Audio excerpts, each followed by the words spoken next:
Good morning, everybody. It's Jeff Goldberg for the Sales Pro Network. Happy New Year. It is Friday, January 7th of 2022. I can't believe we're in a new year. Thank goodness that last one was not the best year of anybody's life. Although I have to tell you, I've been advising you for over a month and a half that there's plenty of time to still close business and don't slack off at the end of the year.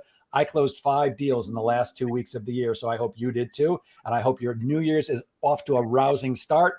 At the end, I'm going to share with you a income tracker that I've created for you guys, and anybody who wants it, you're welcome to it. All you have to do is send me an email, and in the subject line, just say tracker, and I'll be happy to send it to you.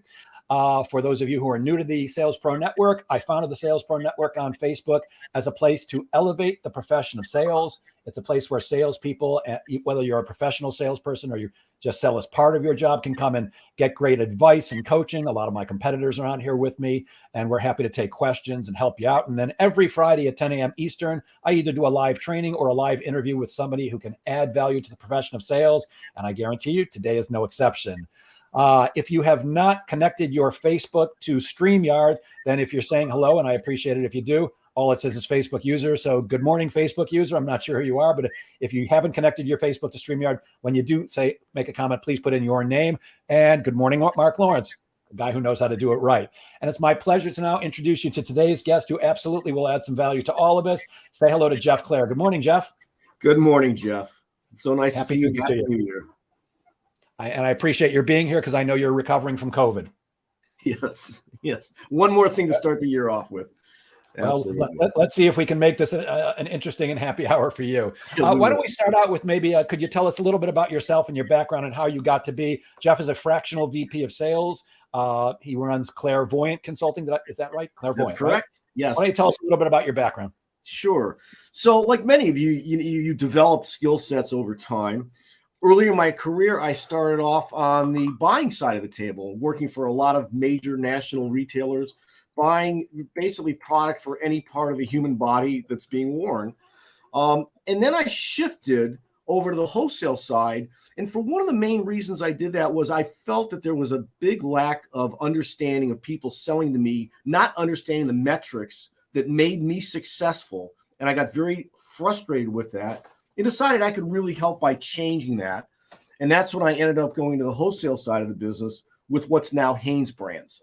And I really developed a large knowledge base of really consumer product goods. The division I worked for was really a blend between traditional packaged goods and the fashion industry. And it was a tremendous way of really learning a skill set across a number of areas.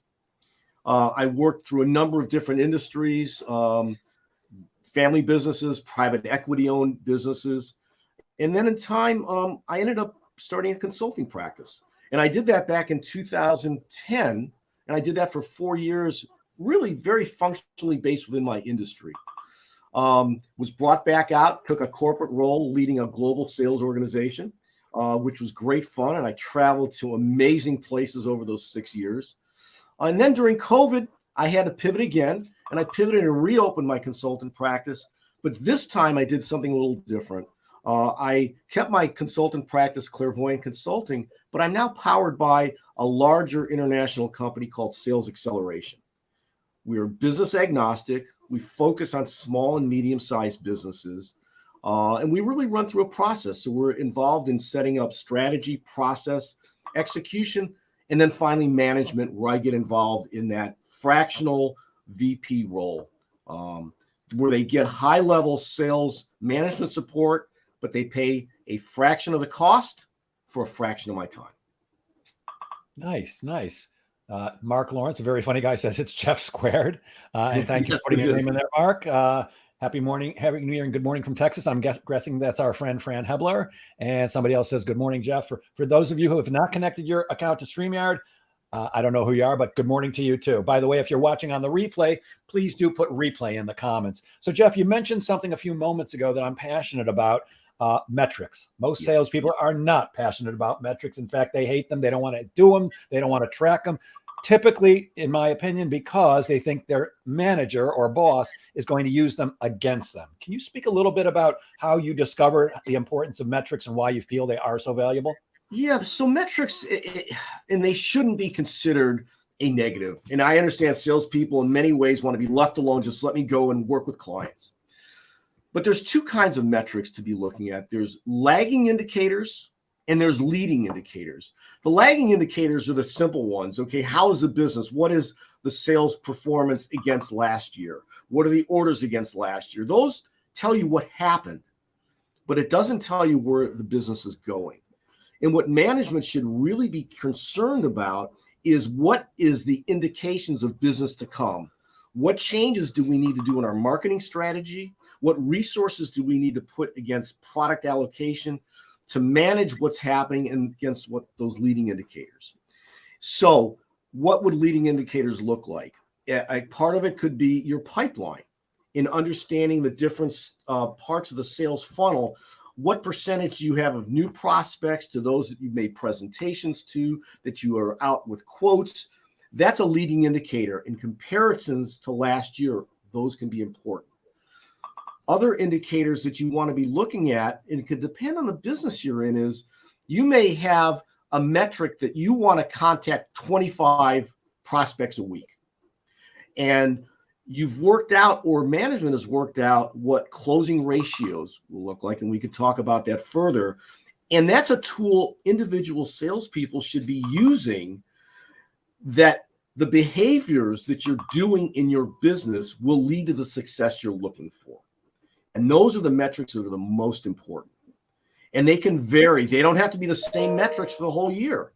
Concentrate on a few important ones is one of the suggestions I really have.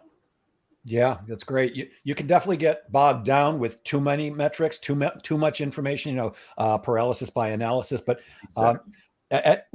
I worked for a large sales training company before I opened up my own. And the owner there taught me the importance of knowing your numbers. Certainly what you were talking about from a VP level, you need metrics to make predictions and forecasts.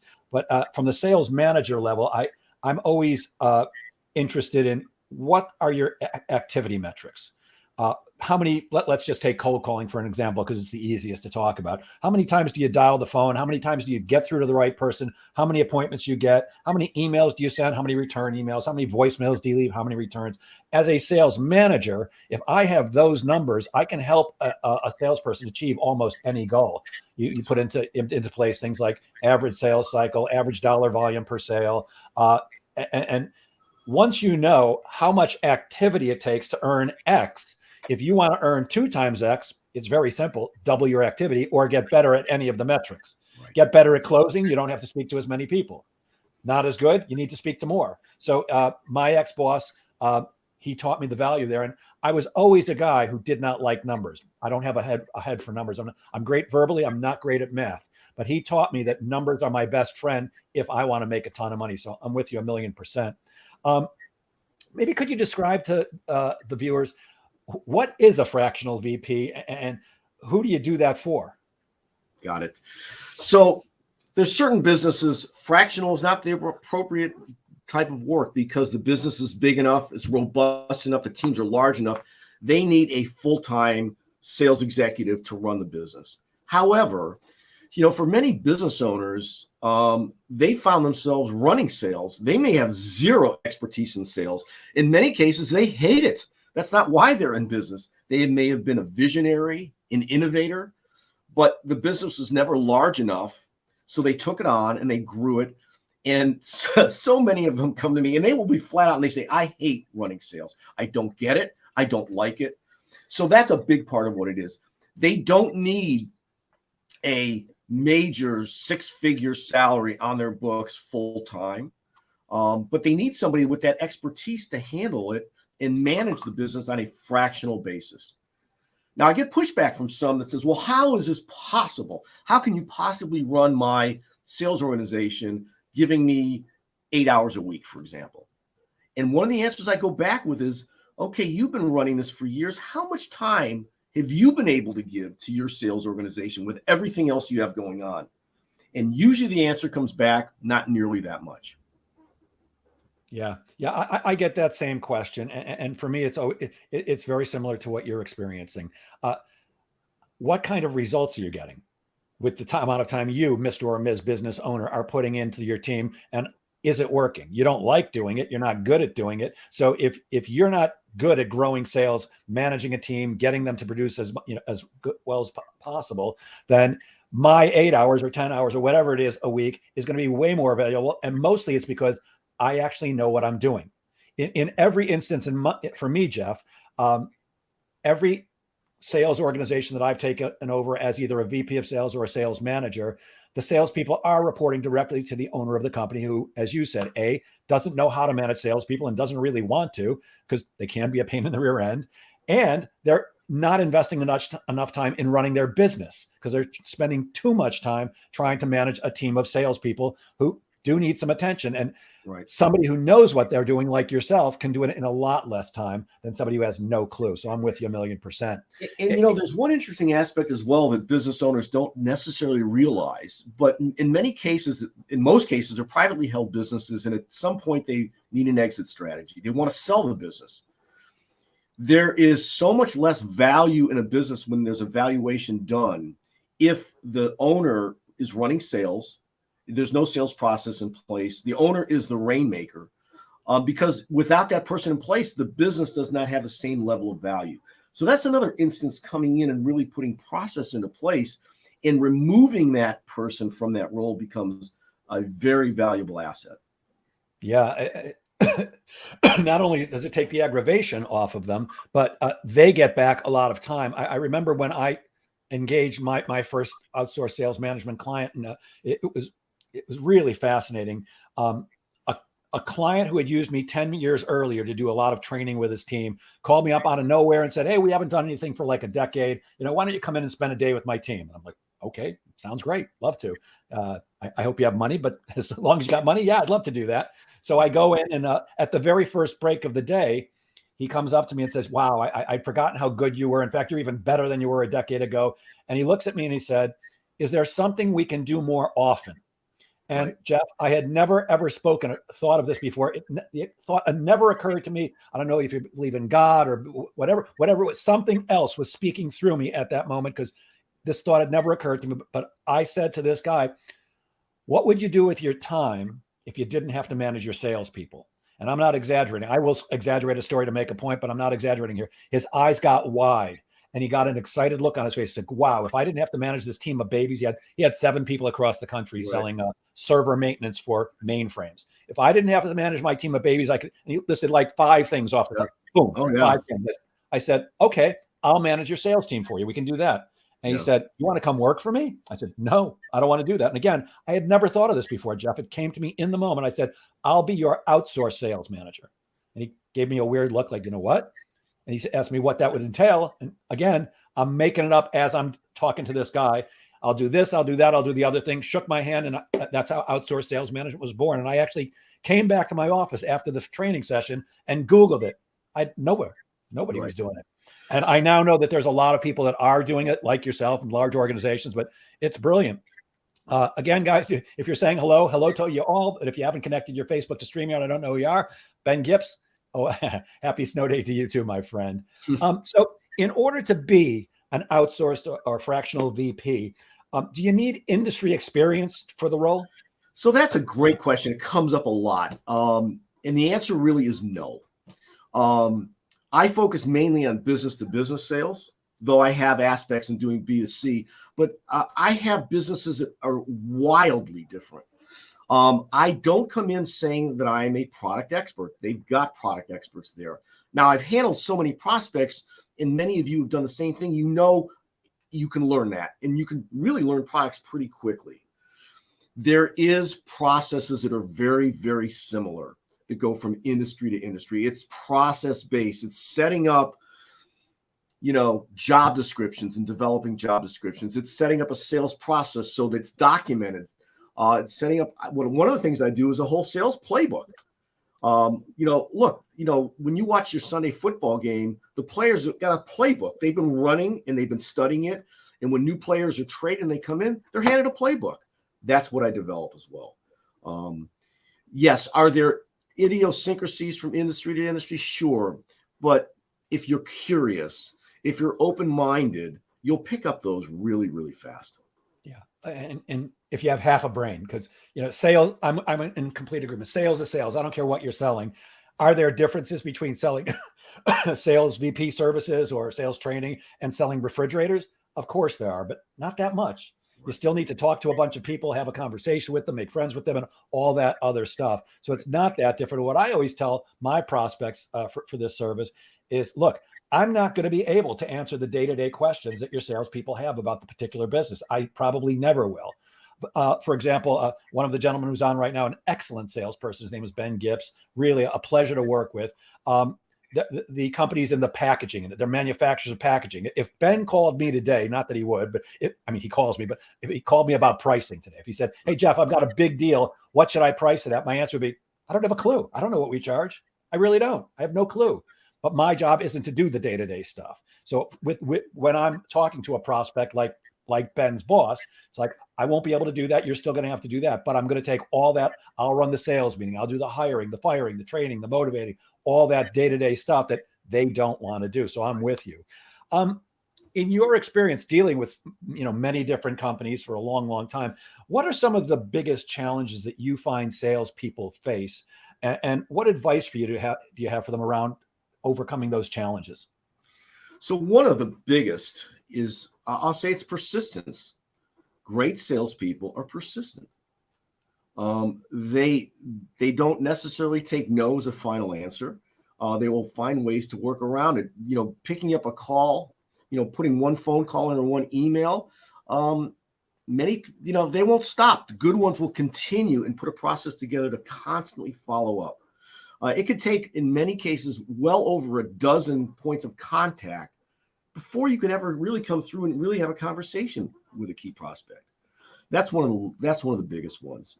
And true hunters, and we can get into a conversation on that. True hunters that love going out there and finding new business, they let negative thoughts wash away. They let a no wash away. They'll go to the next opportunity. But that's one of the biggest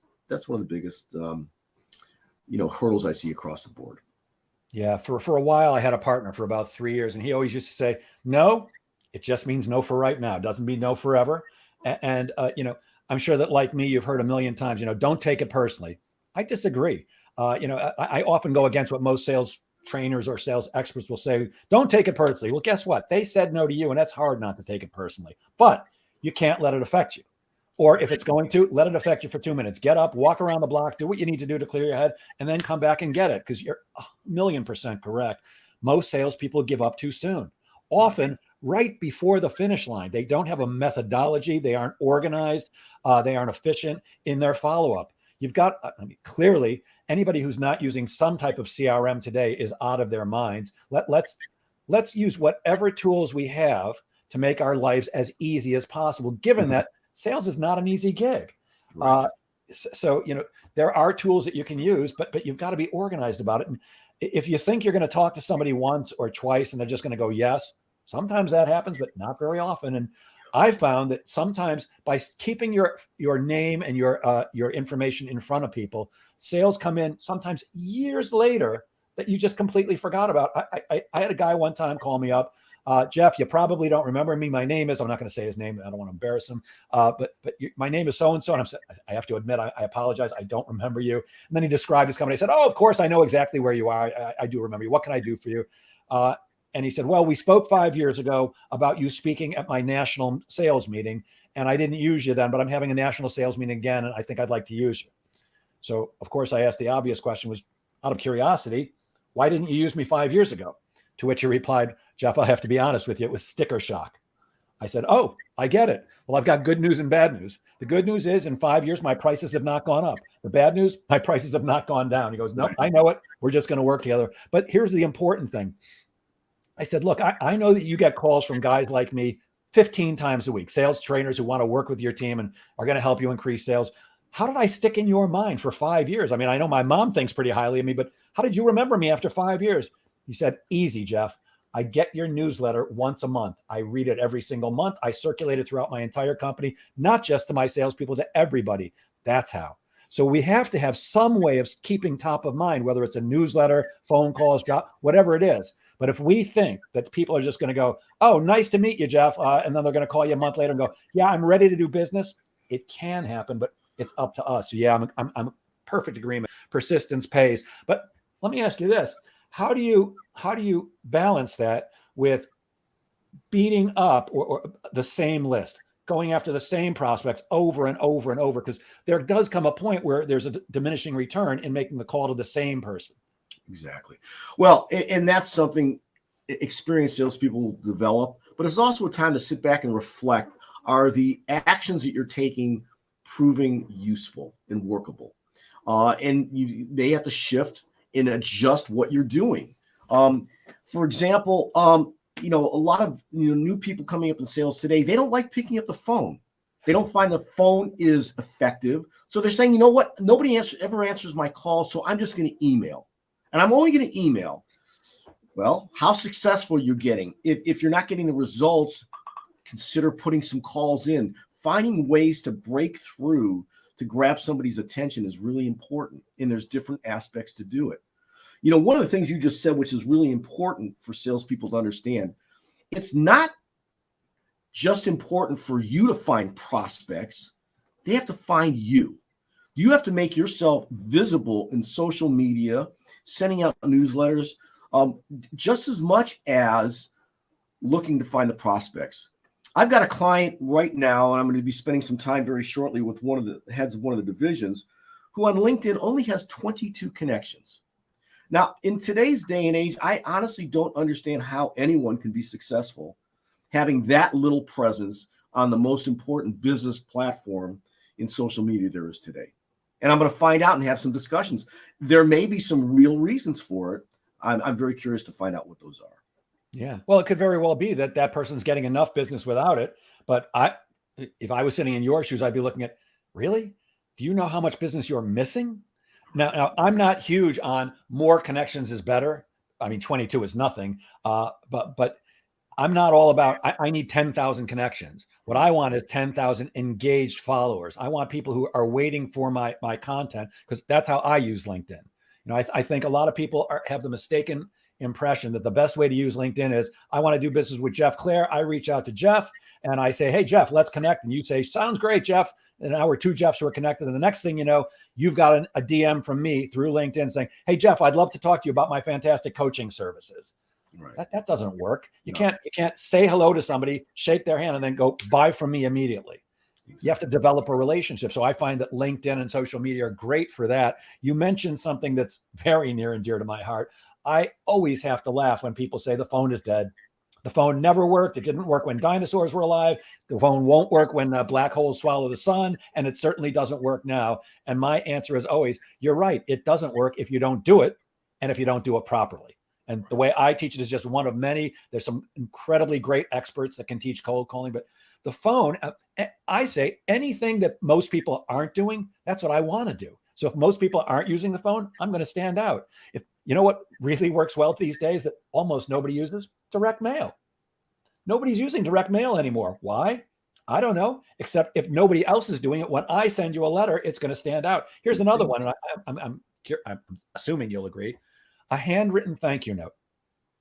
I mean, it's very expedient to send an email, say, hey, Jeff, thanks for the meeting. Really nice talking to you. Hope we can do business. It goes immediately, and that's great. Except when you get one a couple of days after the meeting in your mail, and you open it up, and it's a handwritten note from me, even though I chicken scratch, but it should be good enough to read it. You're going to say, wow, this guy took the time. It's just like getting a birthday greeting on Facebook. I love those. I love having 300-400 people who I don't really know wish me a happy birthday, but the one or two who send me a card through the mail, those are the ones that count. So we really need to connect, wouldn't you say?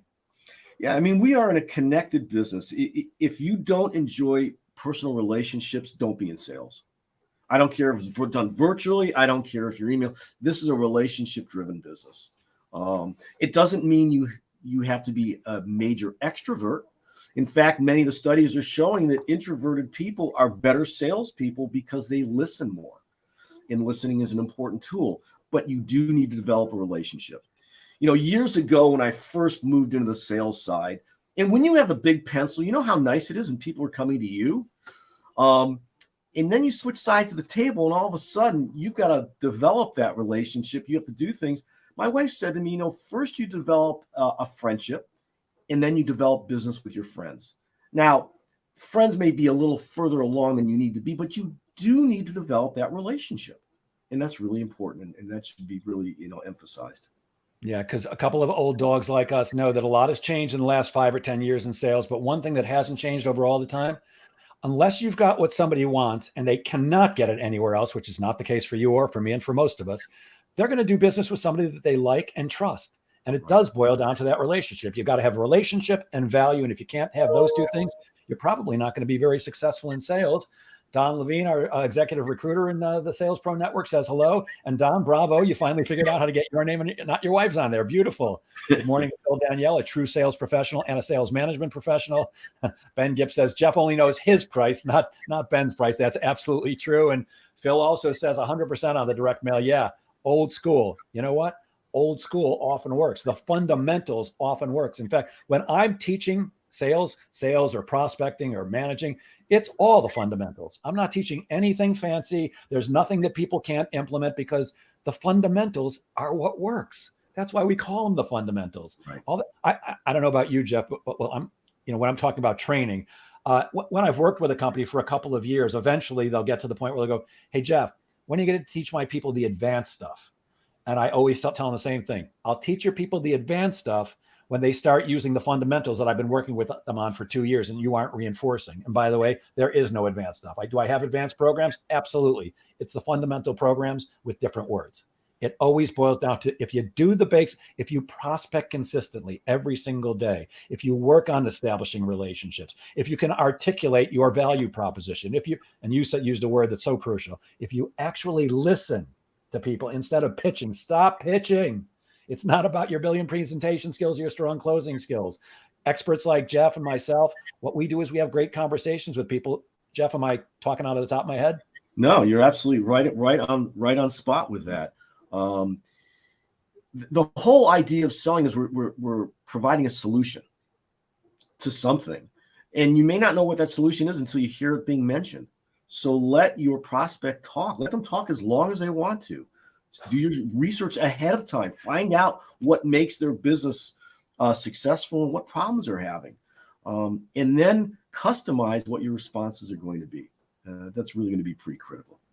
Yeah, I often tell people, we do not get paid to speak. I get paid to speak when I'm training or giving a speech. Like I'm flying to Georgia next week. I'm giving a 1-hour motivational talk. I get paid for that. But when I'm selling, I get paid to ask questions and listen. Here's a question that I got just yesterday from somebody, and it comes up all the time. By the way, if you guys have questions for Jeff, please put them in the comments. I'm sure he'd love to answer them. I'd love to hear what you have to say about this one. How many calls a day do you think it takes to get a prospect? That I don't even know if I have an answer to that question. That was the same answer I gave yesterday. It can be one call. It all depends. I mean, there's different levels of, the first thing you have to do is qualify the lead. And make sure, you may have a lot of leads, but qualify them. Are they fitting are they really a good lead? And that's a really critical part of it. So you're not wasting time. Really do the work ahead of time to figure that out. Yeah, there is no answer for how many calls does it take to get a prospect, because it's different for every single person, not just every industry, every company, every person is different. So you might take 2 calls to get through to one person, where I might have to call 5 people. Right. I might be able to get an appointment with somebody in 2 conversations, but you need 10. It all depends on your personal metrics. And that comes back to why it's so important to track your own personal metrics. There's no way I can come into an organization, or Jeff can come into an organization and say, here's how many calls you should be making. Here's my advice. Make as many as you can. Track it actively, and you will figure out, I usually think it takes about 2 months.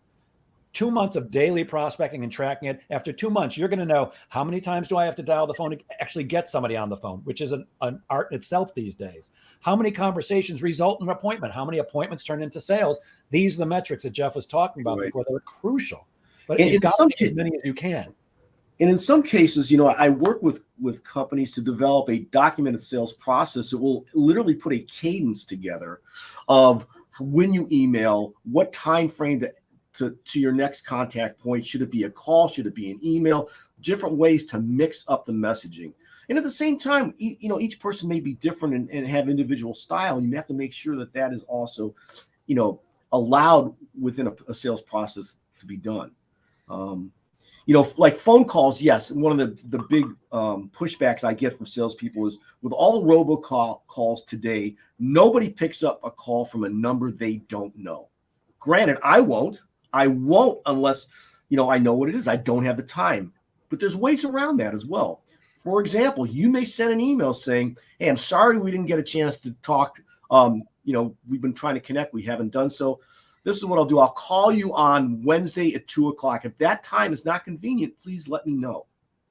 If they don't let you know, you call at 2:00. They may remember that, but they have the option to give you either say, I'm not interested, or I can't talk at this time. I can talk at another time. There are ways to circumvent those phone call issues. Yeah, I love that negative option. I've done the same thing with people who door knock. Now, I don't door knock. I never did. Well, I've done it for other companies that I've worked for, but in this business, you don't walk around, hoping that a VP of sales will just drop everything and come out and talk to you. That would be ridiculous. Plus, what kind of impression am I giving if I have nothing better to do than wander around hoping I can talk to somebody? Right. But I have worked with people. And in fact, I was down in Florida one time. I had been working with an insurance company, and I had taught them the method, leave a message saying, I'm going to be in your neighborhood next Wednesday at 3:00. I'm going to be stopping by unless I hear back from you.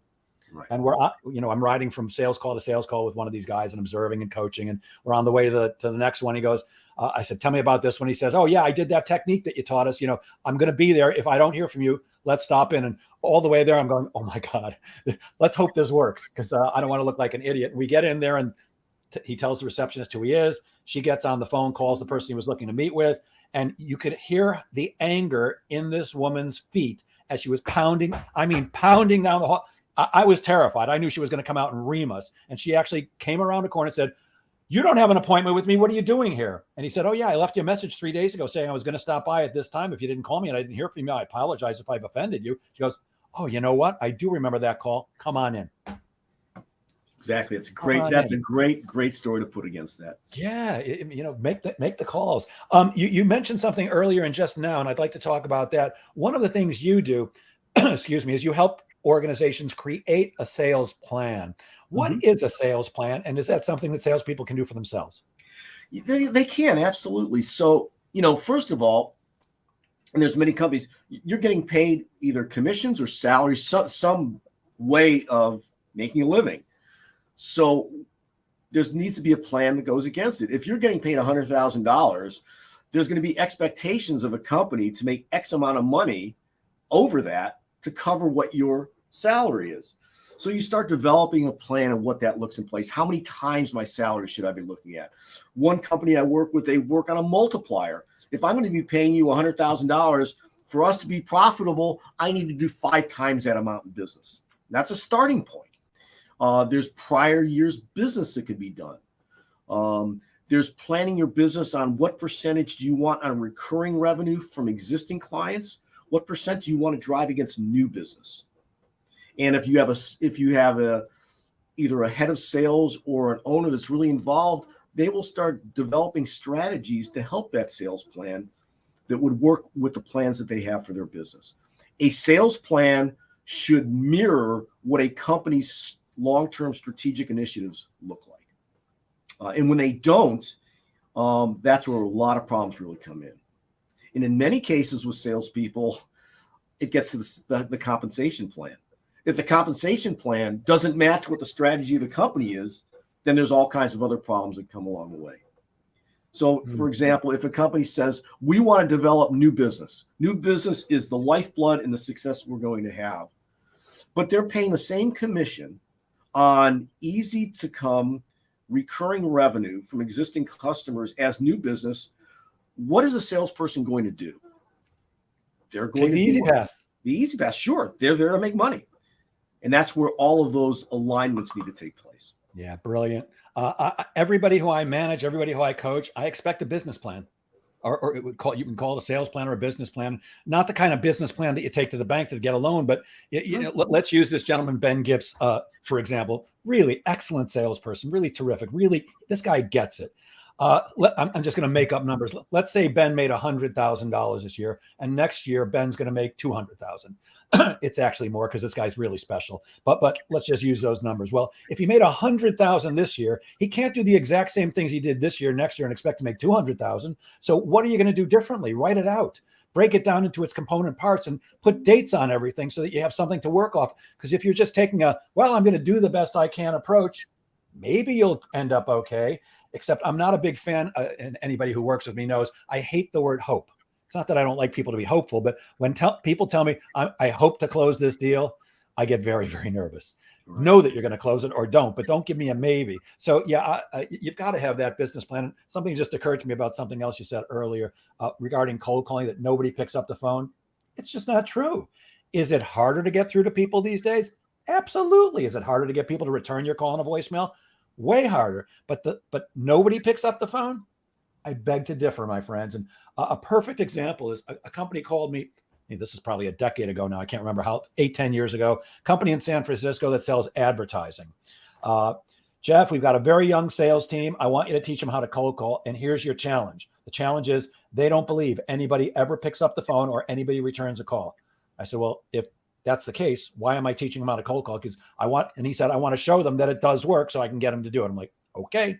So I spent an entire day with this team teaching them how to cold call. And then the next morning, I always go back and sit with them for 3 hours while they're making calls and coach them on the spot. So all day long, it was like an entire day of kids in an audience with arms crossed going, I could hear the hate pouring out of them for what I was teaching them. And all day long, Jeff, nobody returns a call. We deal with a lot of young companies. Nobody's using this. They're texting. Nobody returns a call except the next morning when they were forced to get on the phones. Amazingly, people were answering the phones, and amazingly, people were calling back. Miraculous. Yeah. It's like guys like you and me have some miracle that we bring to the table that gets people to answer at that time. Now, there are some tools though that can help. One of my clients, their sales teams, their numbers were going out and it was registering as an 800 number. Well, nobody picks up 800 numbers because they know usually it's some, somebody's selling you a new car warranty again. But I got them to change that, and it made a big difference. So there's times where you have to take a look at what's happening and make some, technology changes. It could be very helpful for that. Yeah. I know this is not typical, and I know most people don't, but I answer every call, every single call. Because here's my theory. You never know. You never, ever know who's on the other end of the line. And I had a call the other day. It was a number I did not recognize. I was busy, just like you, I'm sure. I'm busy all day, every day. I'm juggling as fast as I can. And I'm like, I don't know who this is, and I really don't have time. Let me just take a shot. Yeah. It was somebody who wanted to hand me a bunch of money. Hey, Jeff, I'm glad I got you. Can you do this? I'm like, well, I'm glad I picked up that call. I mean, maybe he would have left a message, maybe not, or maybe he would have left a message and I wouldn't have gotten around to it. I pick up every call. Also, for me in the training business, I'll listen to every pitch, every single one, and then I'll do the same thing at the end. Mm-hmm. Hey, you know what? You're really good at this. Is there a manager who I can reach out to and just let them know what a good job you did? And they'll almost always give me a manager's phone number or email. And then I simply get in touch with them and say, hey, I spoke to your rep, Jeff Clair, the other day. I happen to be a sales coach. Can I give you some feedback? And I've always got some constructive criticism. I've gotten business that way. And I know not everybody picks up the phone, but some people do. Let's talk about an approach to prospecting. It's easy to take what I'll call a shotgun approach and just go after everybody. But I'm going to assume that you agree. I think it's smarter to define a target market and create an ideal client profile. I believe that's one of the things that you help people do. How can salespeople find their best prospects, their best customers? Yeah, so that's really important. A shotgun approach, that's tough. I mean, you're just basically trying to figure out what's going to stick to the wall. So understand the business that you're in. Understand the type of customers you're getting success with. Find customers that are like those that you've been able to close business on. A perfect example. With a client, we closed a really nice business with a national company in a specific industry. The next thing I brought the group in is to say, okay, obviously there's something that we had here that was very interesting to this company. Now let's find all those companies that are like them, that are not potentially competing against them, and let's put that prospect list together for that. Then okay, what are the right job titles that are important for the products that we're selling, so we can get involved and drill down into that.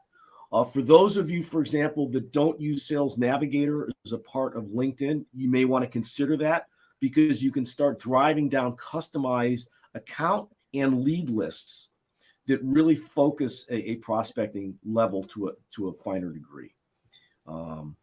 That's one of the critical tools that can help you in that game. But definitely target instead of going a shotgun approach. Yeah, that search function in Navigator blows away the free version. And I always tell people, think about for yourself. Who do you want to do business with? What does your ideal client look like? Like, I have a set of definitions for who I want to work with and who I won't. For me, no, look, I'm older. I'm less patient with everybody. And so if you're going to be a pain in my ass, I'm not interested in working with you. I don't need your money that badly. If I'm not going to have fun with you and your team, if I don't think I'm going to be challenged, I don't need the business that badly. Right. If you're not going to pay me what I ask for, because I don't know about you, Jeff, I don't negotiate a penny. I tell you my fee, that's it. You don't want to pay that? Let me introduce you to one of my competitors who are all very good at their jobs, and most of who charge less than me. You're not going to pay me according to what I'm asking for and the way I get paid, which is always in advance. That's not typical in the training business, by the way. In the training business, usually you get half up front and half when you're done. Not this guy. One of the things I heard over and over from companies was, wow, business is great. We just can't get paid. I never have that problem. I decided to avoid that problem by I don't leave my house unless your check has cleared my bank, period. But if you don't know clearly what's good for you, how are you going to find it? Right. So I'm with you. The sales plan is crucial. Do you have any kind of general overall tips for helping people grow their sales? So, one of the things I look for in salespeople is curiosity. The more curious you are, the more you're going to find that business. So be curious. Subscribe to industry magazines. Join networking groups. Talk to people. Take a look at your social selling index score in LinkedIn. It'll show you how engaged you are with companies and people. Just look up, if you don't know what that is, go on to Google and look and punch in LinkedIn social selling index, and you'll be able to find out how you can get that score. Read magazines like Inc. Magazine, Forbes. Start responding to articles. Start jotting down companies that are emerging in the industry that you're at.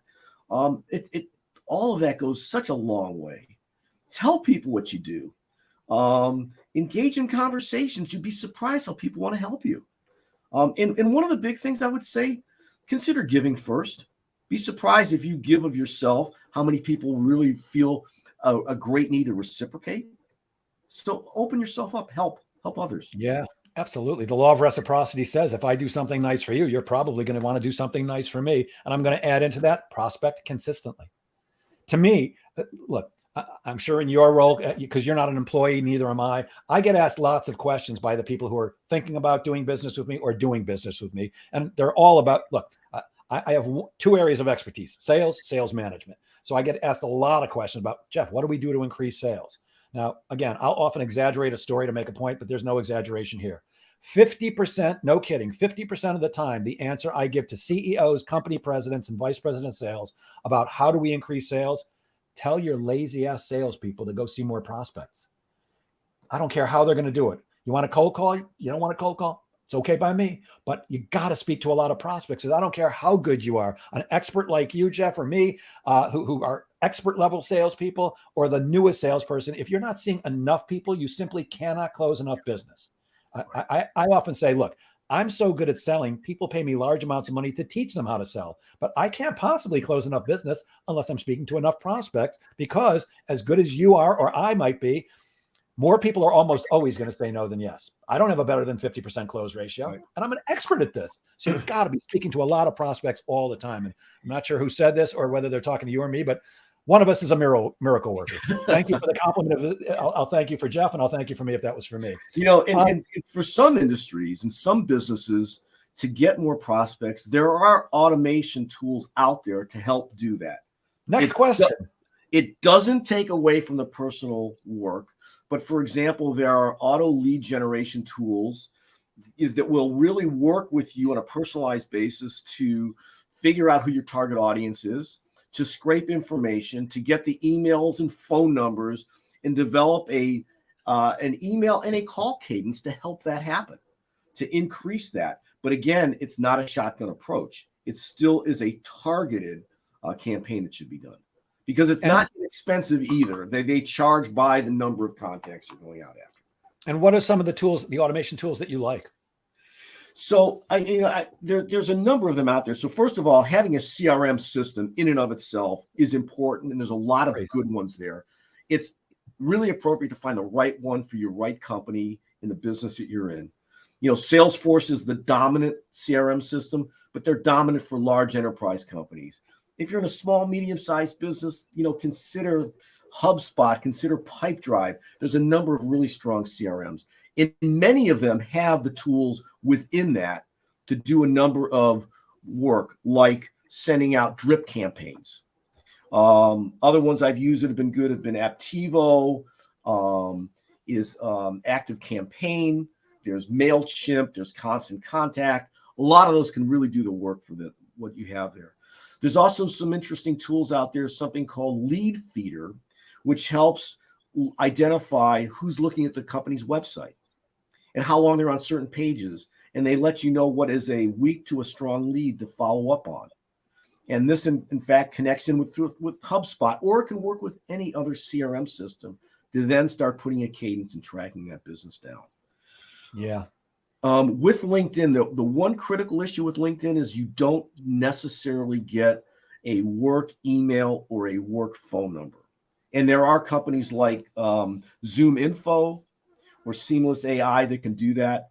They are not inexpensive, though. Just understand that you charge a pretty premium for what they do. But that can be critically important to have that. Yeah, absolutely. Those tools. The gentleman, Ben Gibbs, who I've mentioned a couple of times, the company he works for, I've got one guy there who's using LinkedIn Navigator with Seamless AI. They interface beautifully, not cheap, but he's going after enterprise level businesses, and he gets cell phone numbers of people from Seamless AI. It's miraculous. And I've been asked a lot of times, I shouldn't be calling people on their cell phone. Why not? I mean, lots of people, they don't even have a landline anymore.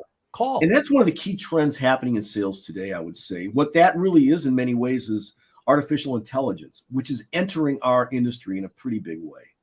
I don't actually understand all of it. I don't understand the algorithms of how it does what it does, but keep your mind open to what's happening in terms of AI. Yep. And in terms of CRM, I'm constantly stunned when I get into an organization and they have no CRM whatsoever. If anybody does not know what we're talking about here, customer relationship management software, it's simply a database where you can put in your notes and you can do all kinds of things with it. I'm stunned that people don't have it. I personally use Pipedrive, like you mentioned. Another one that I did not like when I used it years ago, I told you I had a partner for a while and he liked Zoho. I thought it was horrible, except I recently was exposed to it again. They have made dramatic leaps, amazing increase. In fact, one of my clients just implemented it. All kinds of great automation tools included with, it's called Zoho One. Fantastic, not that expensive. Salesforce, I happen to not be a big fan. They're brilliant at marketing, just like Patron tequila. They're brilliant at marketing. It's not the best tequila. It's expensive, but it's not the best. But they spend a lot of money on marketing, and so does Salesforce. Unfortunately, Salesforce I find difficult to use, not on the sales rep level, but as an administrator writing reports. You almost always need to pay a rather expensive implementation partner to help you make it useful for your enterprise. And there's way less expensive things that do exactly the same thing.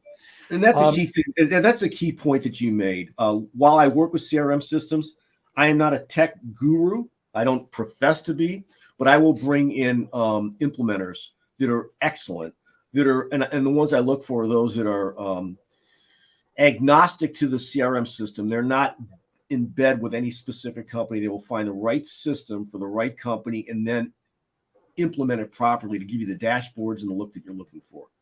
Yeah, there's so much great information you can get just by entering regular information into your CRM. All kind of reports you can get about who are my best clients, what is my closing ratio, what's my average sales cycle, what's my average dollar volume per sale.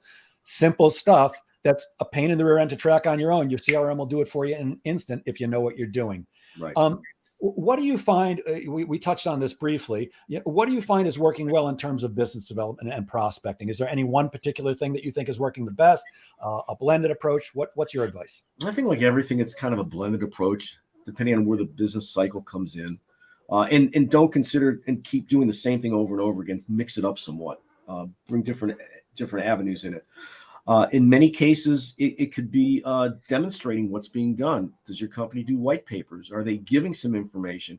Many businesses are different in what they do, so it's really hard to say do this because it may not be appropriate for that industry. And certainly, I would say one thing that's massively changed, if you're not comfortable selling virtually, you better get comfortable, because that's going to continue regardless of where we go with COVID, regardless how long it takes me to finally get rid of this. That's going to be important. So consider getting some equipment, get a ring light, get different microphones. I've known some salespeople, depending on their business, they've literally set up a showroom to be able to show product because they're not being able to do it face to face. That would be something that would really be important to do.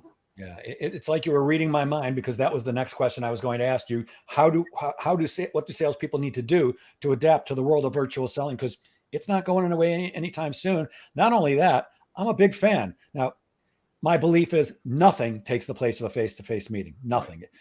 Actually being able to shake somebody's hand, or whatever you do, give them a high elbow or whatever it is these days in the era of COVID. But you better be. There's an incredible time advantage in selling virtually. I mean, you want to get on a plane and fly to another city, or you want to have a 1-hour conversation and then move on to your next thing? I'd rather meet people face to face, except you know what? There's incredible value in the time savings. I can speak to a lot more people. And I'm with you 1,000,000%. There's some very simple things that you can do. One, whatever platform you're going to be using, if you're using the prospects platform or the customers platform, then you better know how to use it. Like, I don't use Teams, but some of my customers do. I had to learn how to use Teams. Otherwise, I look like a dope. I'm familiar with Zoom and StreamYard, Right. but you got to do that. A simple thing like a ring light, being well lit. You don't want to look like you're in the dark, because if people can't see you, they're focused on, I can't see that guy, as opposed to what the conversation you're having. Get an external microphone so that you do have good sound. How about upgrading your internet connection so that you're not buffering constantly and people are going, you froze. What is it? Learn where the controls are. I think the most famous phrase of the last 2 years is, "You're on mute, dear." So there's some simple things you can do. And think about hiring somebody like you, Jeff, that to help teach, how to read body language, how to do things differently virtually that you wouldn't do necessarily the same way when you're face to face. Consider recording a presentation.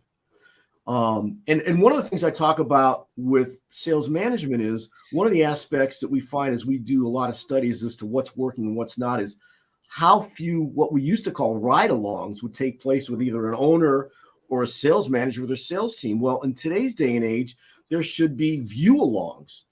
Have your boss sit in or record it, review what's being done to improve what your performance is, and then share successes with others.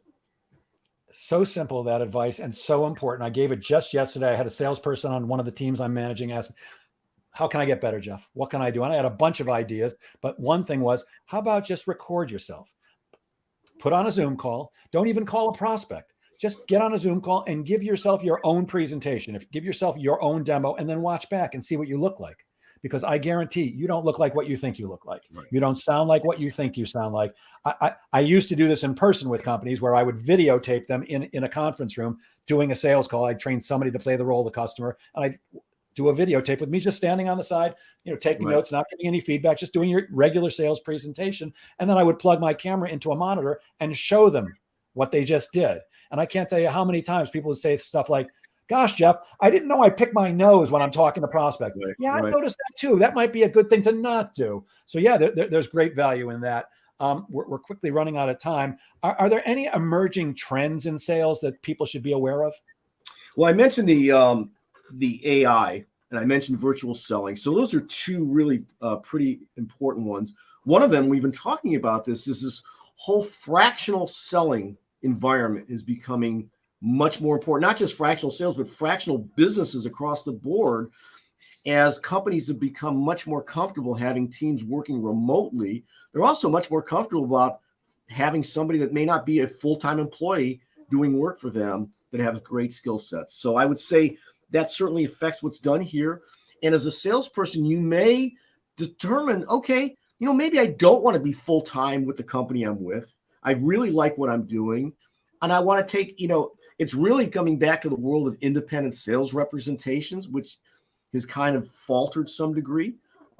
That's coming back as well because people are saying, you know what?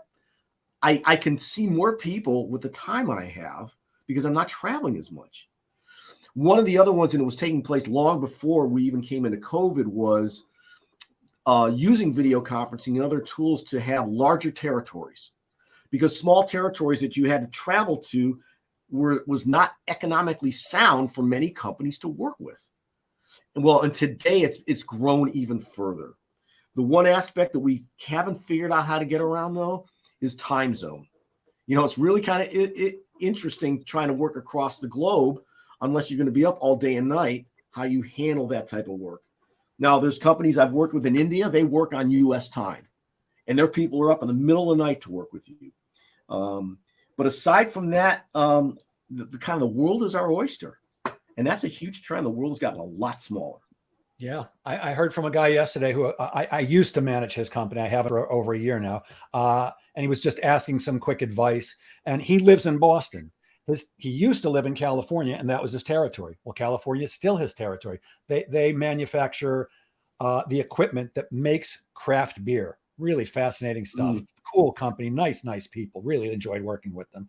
And I said, so are you moving back to California? He goes, no, I'm doing everything virtual. It's beautiful. Big time saver. And I'll tell you, one of the big trends that's happening that's, I think, important for many salespeople out there on this call, they may be determining, do they want to change companies? Do they want to do something different? You've heard of the great, retirement, or the great quitting of jobs that's taking place. There are a huge number of very important high-level sales positions that are open today. So if you're considering making a move, it's a wonderful time. Companies are paying more. As I work with recruiters, look, I like to work and I advise companies to try to work on a 50-50 base to comp. But I will tell you honestly, in today's day and age, they're coming back and saying, you know what? You may want to, but if you do, you're going to have to increase your base. It's become such a competitive marketplace. And it's actually turning more into a 70 or 75-25 arrangement based to variable for that very reason. Yeah, I also am a big fan of a 50-50 plan. Anything more and you're encouraging laziness as far as I'm concerned, but you got to do what the market's saying. And you keep beating me to my next question. It was perfect. What advice do you have for salespeople who might be looking for a new opportunity? So first of all, decide yourself, do you want to be what I'll call the hedgehog approach, which I think came from Jim Collins's book, Good to Great, where you're going to focus on a single industry and become a massive expert in that industry? Or do you see yourself kind of opening up to different opportunities in different businesses, trying to figure out what you want? Put a list together of what you find to be important. Geographic restraints you may have. Put those ideas down and kind of weight what you find important, and then find companies that match that as closely as you can. That's and great. Then work a referral system. Work people that you know. Get referred in. Network just like your rear end off. Sell yourself the same way you would look to sell your products. Yeah. Network your rear end off. I was a recruiter for 5 years. I own my own recruiting company for 4. The best jobs don't come from anybody other than somebody who's in the company, somebody who's networked in. So got to do that. I'm not sure what this comment means. Nadine Billard, too damn many, but it's from my friend, Peter Ekstrom, probably a guy you should know. Peter, if you guys don't know how to cold call, Peter's a great person to talk to. The name of his program, I think it's called The Gold Call. And Peter is a guy, you go to his website, there's recordings of him making cold calls right there. This guy's an expert, really, and a good guy. And somebody says, networking is your net worth. I completely agree. Before we go, I wanted to see if I can share something real quickly with you guys. Here we go. This is the goal countdown worksheet that I was telling you about. I filled in a couple of numbers. I'm happy to send this to anybody. This is just an Excel spreadsheet. You put in what your goal is. So if your goal is $100,000 for the year, every week when you put in what you've earned. It's going to calculate how close you are to your goal, what you've got left to go, and how many weeks you have left. It's a very valuable tool. I would suggest that you use something like that if you don't want to use mine, but anybody who does want it, just email me, Jeff@JG Sales Pro, or if you're in the Sales Pro Network, you can DM me. Just send me your email address. I'll send it back to you. My pleasure. And then I'd like to also share, Jeff, your information. If somebody wanted to reach you, get in touch with you, Jeff, what's the best way to do that if they were interested in working with you? So I will pick up my phone. Not every call, but I will pick it up. So my phone number is there as well. You've got my email address, my website. I'm also on LinkedIn and very active there as well. So the multiple ways. Reach out. You have any questions? You need any advice, any help? I'm certainly here to do so. Fantastic. Well, Jeff, thank you so much for your time today. I know you're a little under the weather recovering from COVID. I really appreciate it. I know you had stuff go on. It has not been a happy new year for Jeff so far, but look at him smiling. He's got the great attitude. This is a great hour, Jeff. Thank you so much. It went by very I'm glad. Well, thank you. Thank you. My neighbor to the north. I'm on Long Island. Jeff is in Connecticut. And I'll end this as I always do. Well, first, let me tell you guys one last thing before we end. The new year is an exciting time for most salespeople, although it can be daunting because no company, no matter how good you do the year before, no company on January 1st or 2nd says, wow, you did such a great job last year. Take it easy this year. For some reason, the quotas always get higher and higher. But the good news is at this point, it's the 7th. So you've got 48 days to achieve your goal. But this is not the time to slack off and go, oh, I got a whole year, plenty of time. You need to be hard charging every single day. When you need to take a break, take a break. Otherwise, you need to be prospecting your ass off. You need to be talking to lots of people. You need to be following up, like Jeff said, because there's money to be made. And if anybody needs any help, please reach out to me either through the Sales Pro Network or directly. I'm here to help you. If somebody's looking for a fractional VP of sales, Jeff Clair is a great guy to call. And I'll end as I always do. Please remember this. Sales is a game of making things happen. So get out there this year in 2022 and make sales happen. Thank you, Jeff. Have a great one. Thank you, everybody. Thank you. Take care.